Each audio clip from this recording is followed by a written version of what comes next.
Good morning, the future of India, the young students of our country who will drive our great nation to the next level. A very happy and prosperous new year to each one of you. The fact that India would be the youngest nation in the world with the least median age, around 2020 or so, is well known. All of you represent this most precious national asset that we have, and I am charged up talking to all of you. I shall be speaking on India First leadership with emphasis on nation first.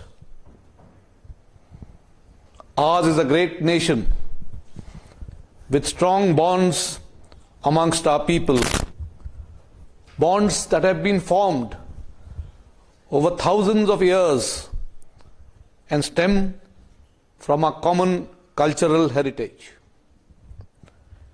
A democratic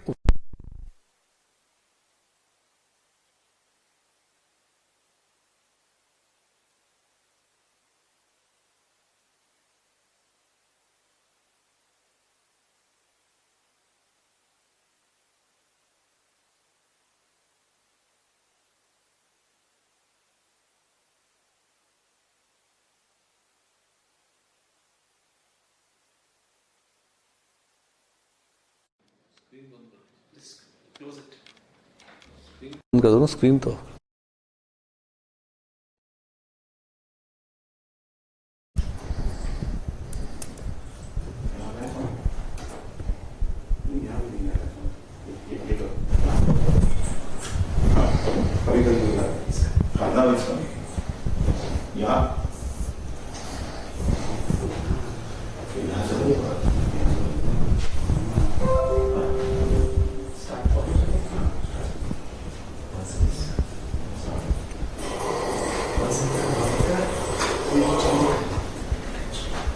delete that, the earlier one.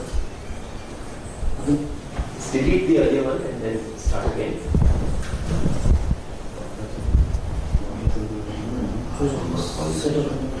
Continue. So he needs to start from the beginning. I start again, दोबारा शुरू कर देंगे.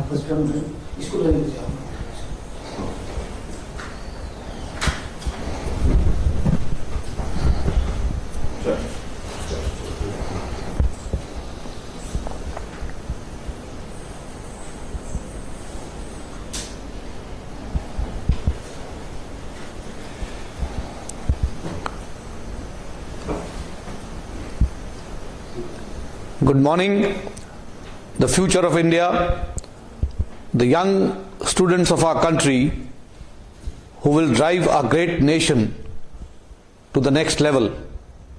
At the very outset, a warm and prosperous new year to each one of you. I sincerely thank the Ministry of Human Resources Development and the AICTE for having given me this opportunity of interaction with Gen Next.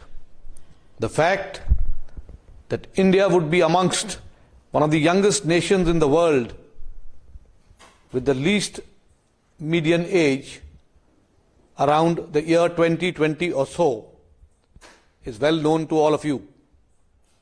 Each one of you represent the most precious national asset that we have, and I am today charged up speaking to all of you.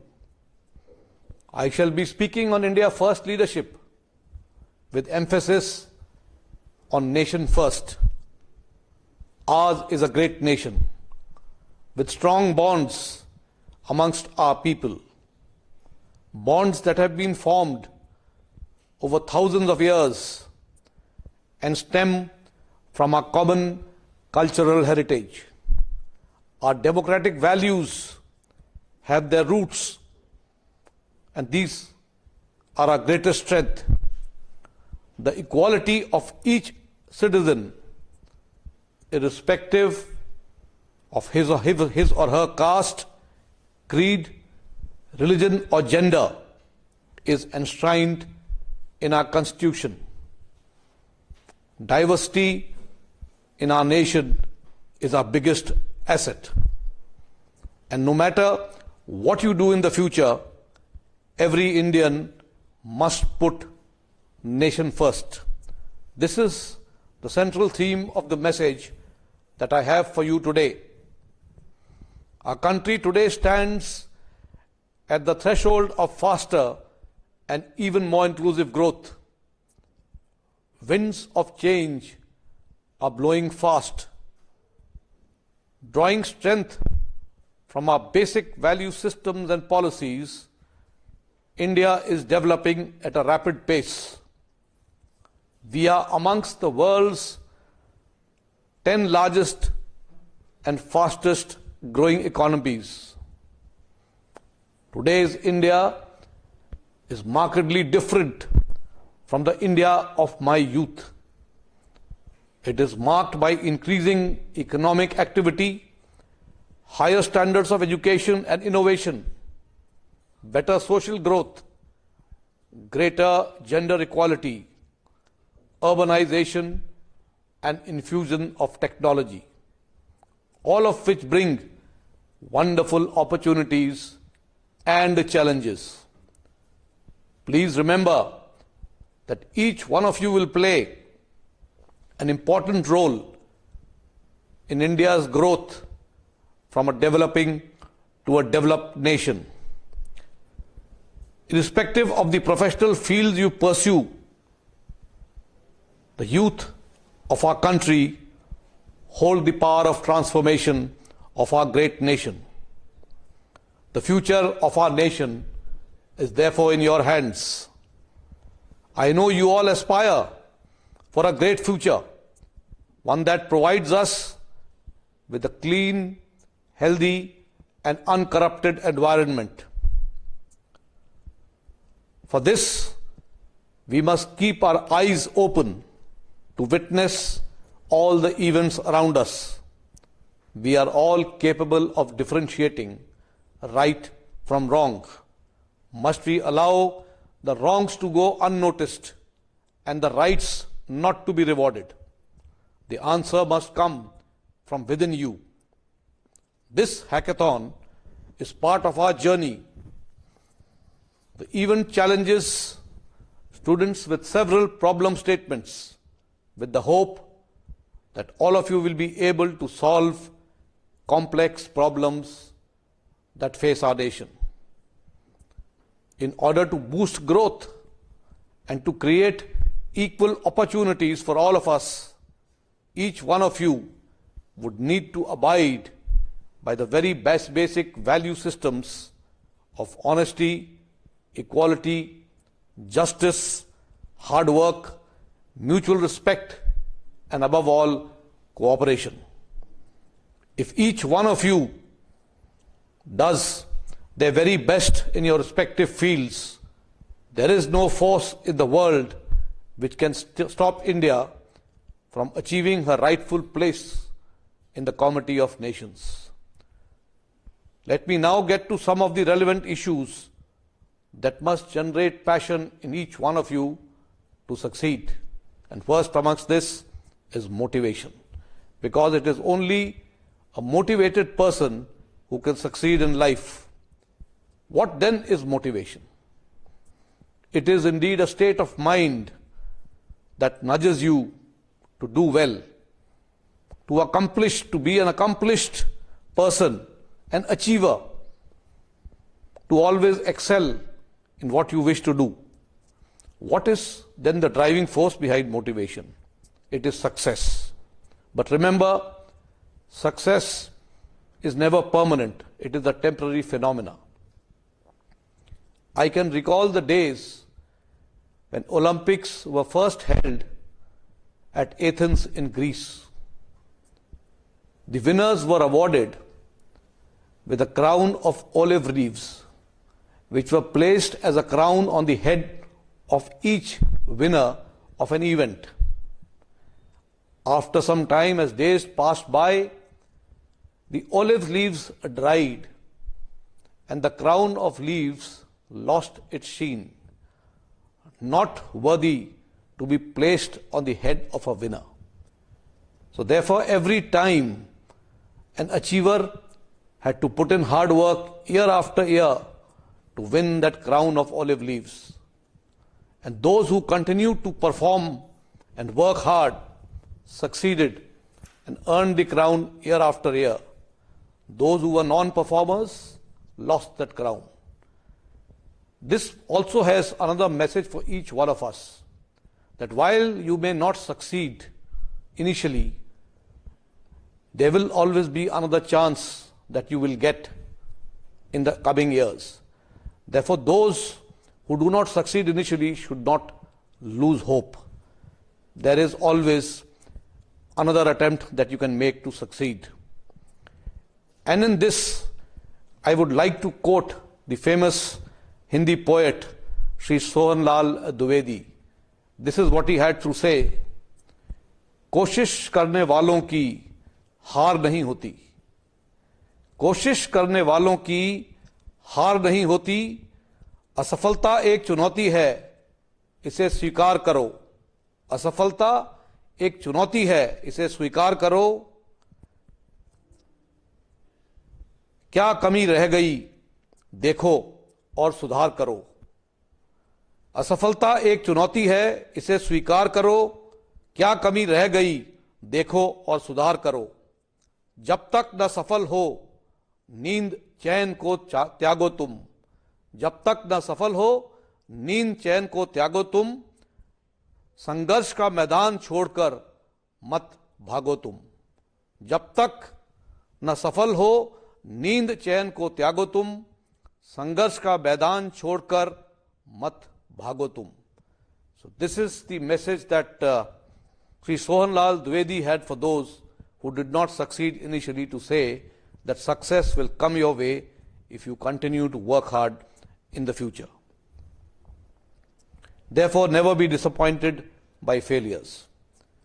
In the army, we are told that there are no runners-up in war. So there is no way that you cannot remain motivated to always succeed. But whenever there is a victor, there is also a vanquished.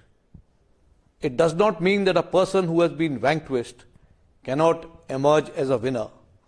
It is the effort you put in, because history is replete with examples where the vanquished army has come out ever so strong because of their levels of motivation and hard work, and have trounced the victors through whom they had earlier been defeated. So motivation therefore teaches us to win and to keep preparing and working hard till we too emerge victorious. Failures do not deter or disappoint motivated people. The other issue about motivation is the ability to become leaders. Who then is a leader? A leader is anyone who leads. How do leaders get recognized? All of us have some strains of leadership within us. In the army, we as officers are fortunate because we are trained to become leaders. But then here again, the leadership that we derive through our training is not permanent, it is only short-lived. Those who earn the respect of the men they command continue to remain as leaders and rise higher. Others fall in the path, having failed to perform as leaders in their rise up in the hierarchy.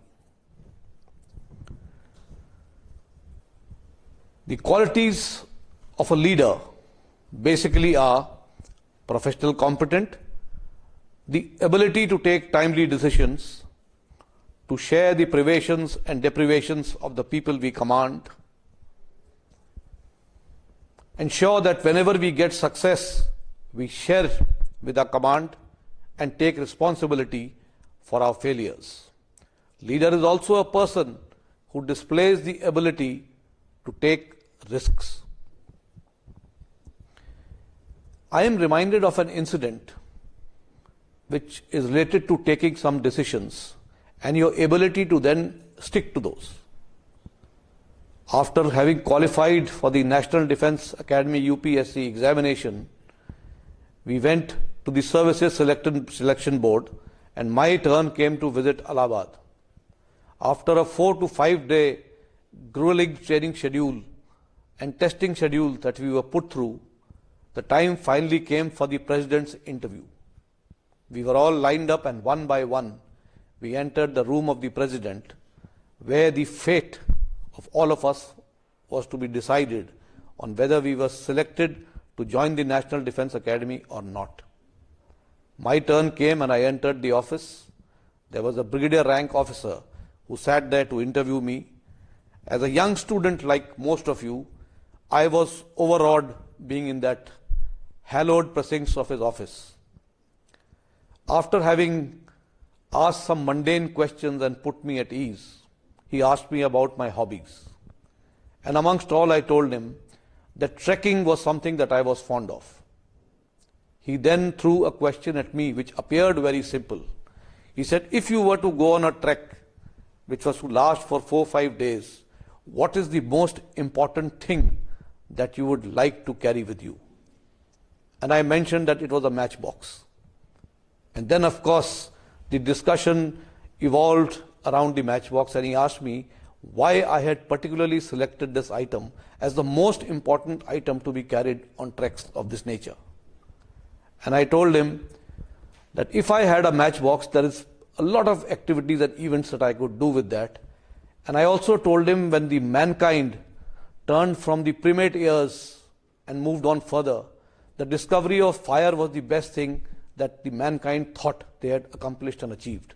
And I therefore felt that a matchbox was the most important part of my trekking gear.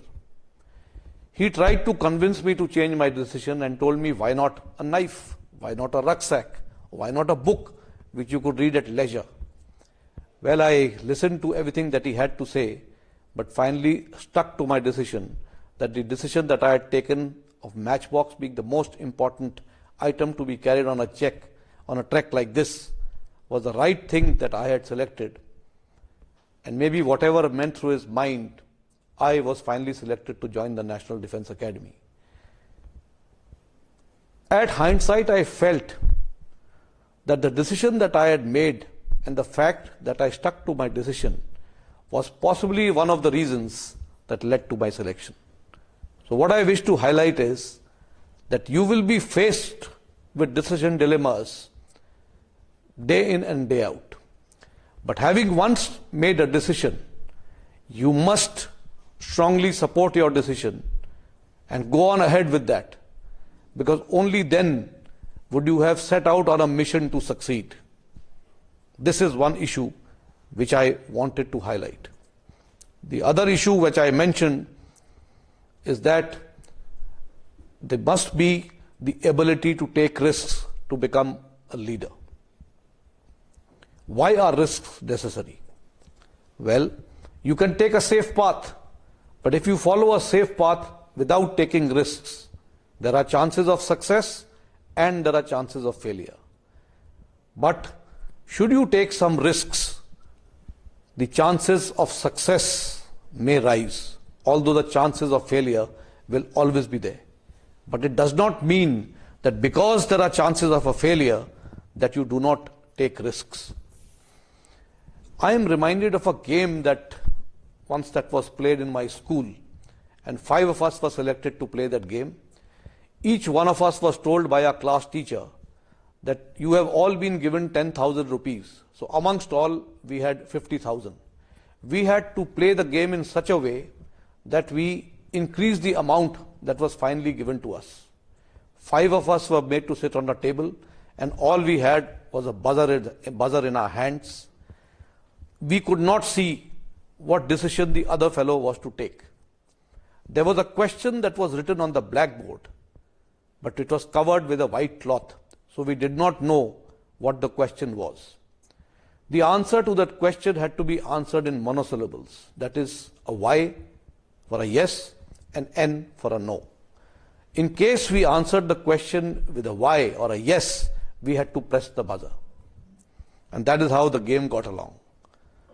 What was there in this game? If none of us pressed the buzzer, then we lost all the money that was given to us, which means each one of us lost 10,000 rupees and collectively we were down 50,000. If only one of us pressed the buzzer and four of us did not, we all lost 10,000 rupees. We all lost 1,000 rupees from the 10,000 that was given to us. So the overall loss was 5,000 rupees.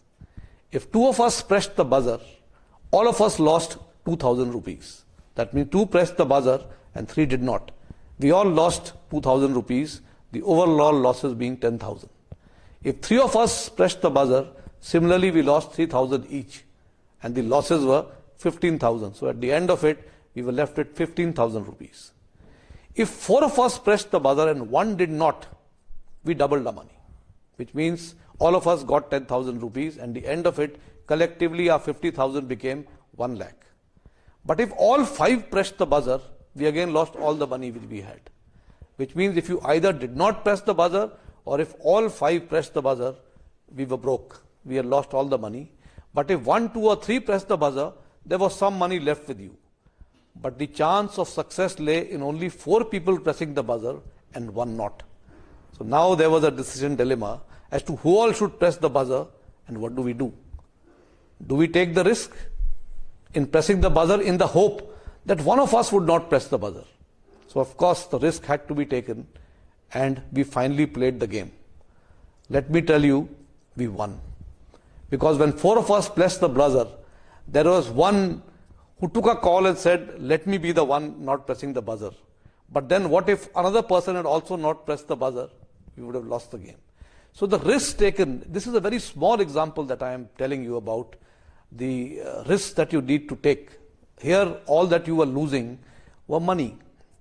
But the risks that we have to take in the defense forces on our decisions that we have to make could cost lives. And therefore, we do take risks after studying the pros and cons, but let me dare tell you that without taking risks, you will not succeed. Another issue which I think you need to understand is the role being played by social media in our lives. All of us are now with laptops and computers where we are communicating with each other, communicating within our society, communicating outside our society, and the world today is networked and connected to each other. Through the social media, you will get messages, some positive, some negative. Through the connectivity that you have, you could either spread positivity or you could create negativity. Therefore, be very careful in what you do. Select your messages that you wish to spread very carefully so as to bring about positivity and always avoiding negativity. This is becoming more and more important as social media is gaining ground day after day and more of you are getting connected to each other through the media. Remember, the message that you will spread, that you will send to the others is the message that you will be sending to the youth of our country, the future of India. Do not ever therefore spread messages with a negative content. And finally, students, my best wishes to each one of you. Think big and aim high, and you will achieve what you wish to aim. Hard work will get you where you wish to go.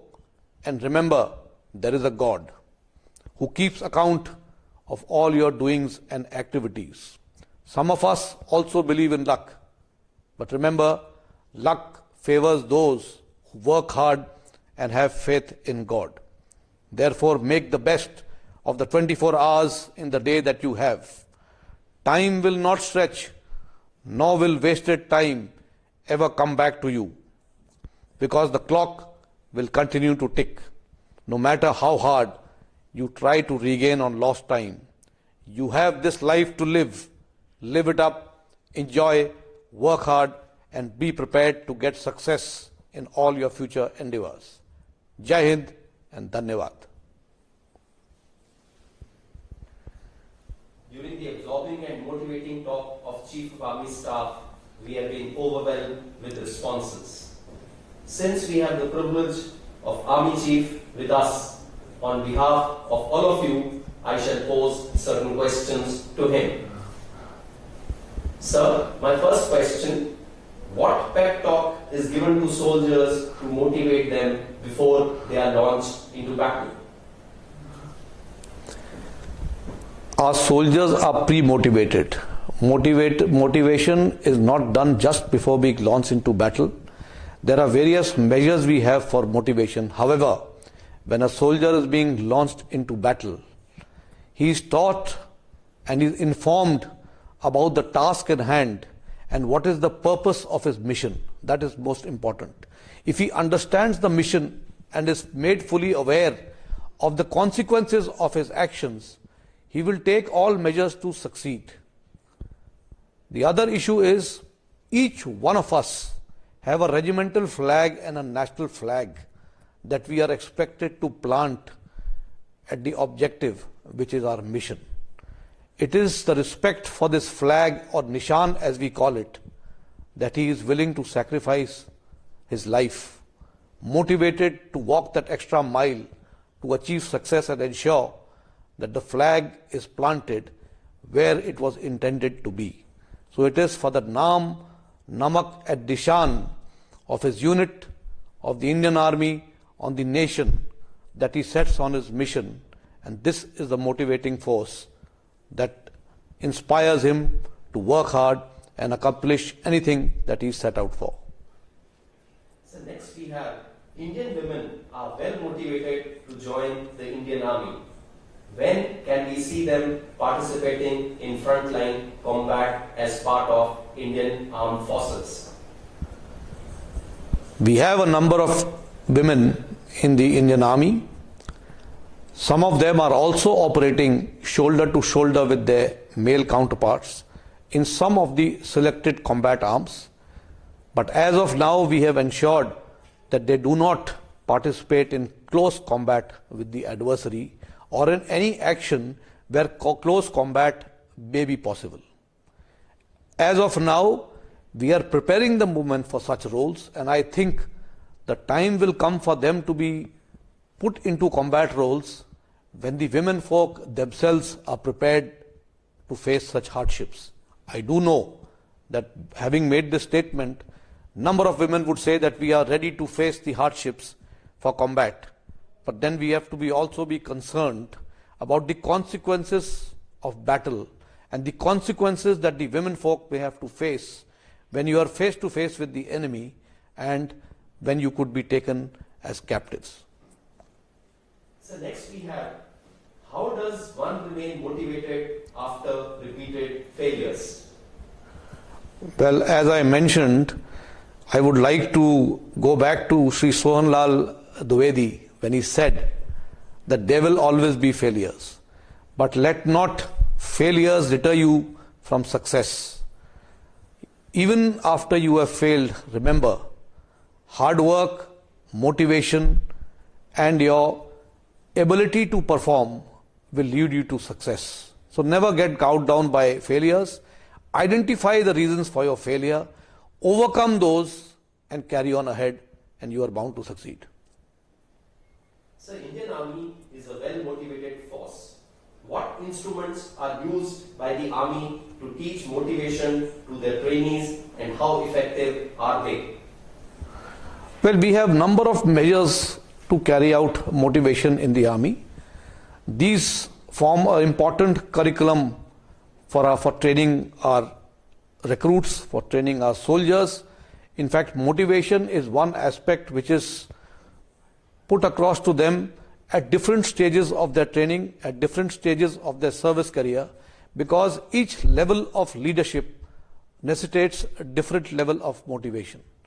And the packages that we have for motivation basically evolve around respect for the motherland, your nation first, your regiment, and your army. And remember that you are always carrying out whatever tasks you do in a collective manner as a team. So you are an effective member of your team, and that the strength of any organization depends on the weakest link. So never be the weak link in that organization. Always try and work hard and forge on ahead to become the stronger member of your team. So whenever we tell the people that you can never be a weak link because a chain is as strong as the weakest link, try not to be that weakest link. Work hard, try for success, and get out of that weak link syndrome that you may have in your minds. So the last question, whenever we go to forward areas as civilians, we see smiling and welcoming soldiers. Still, we see newspaper reports about large number of suicides by service personnel. Why is this dichotomy? Well, most of the cases that we have investigated where suicides have taken place, we have seen it is basically happening because of the pressures of the family on the home front. A soldier who is deployed in the front line has a family that he has to care for back home. Today, with the kind of connectivity that he have, every problem that is faced by the family at home reaches the soldier in near real time. And it is these problems that sometimes get him engrossed and he is unable to reach out to his family in a timely manner, and this has at times been the cause of suicide. Therefore, we have a very good system to ensure that wherever a soldier's family is, we take care of the family.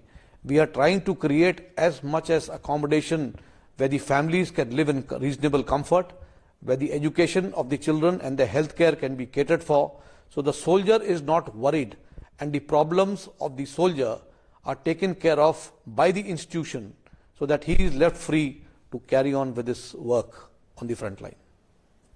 Thank you, sir, for inspiring the future generations. We are grateful indeed. Thank you very much.